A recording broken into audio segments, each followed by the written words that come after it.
What's the strangest rule your family had that made no sense until you learned the real reason? My family had this super weird rule that I never understood until years later. We were never allowed to use the front door of our house. Like ever. Not for anything. Not when leaving for school.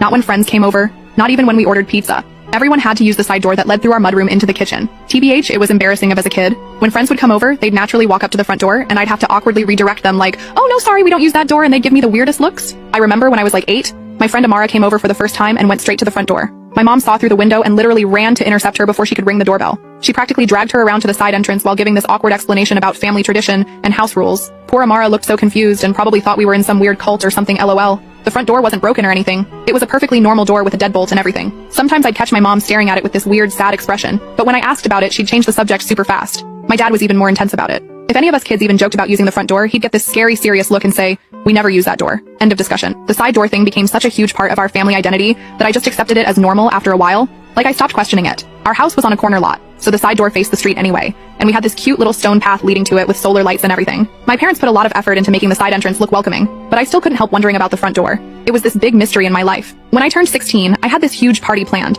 and I was so stressed about explaining the door thing to all my new high school friends. I finally broke down and begged my parents to just tell me why, so I could have a better explanation than, "It's just our family rule." They looked at each other for a long time, having one of those silent parent conversations, but they still refused to explain. My brother Joshua thought it was because someone had died there. My sister Brianna was convinced our house used to be a drug den, and there were secret police cameras watching the front door. We came up with all these wild theories, but none of them seemed to fit. The real breaking point came when I was 18. My uncle Rylan came to visit with his new wife who none of us had met before. No one told her about the door rule. She arrived while we were all in the backyard having a BBQ and used the front door. The instant the doorbell rang, my mom dropped an entire plate of food and my dad knocked over the grill trying to get to the door. It was absolute chaos. By the time they reached the front door, my uncle's wife was already inside, looking completely bewildered at the mess in the backyard she could see through the window. My mom burst into tears and ran to her bedroom. My dad just stood there frozen, staring at the open front door like he was seeing a ghost. My uncle looked so confused and kept asking what was happening, but my dad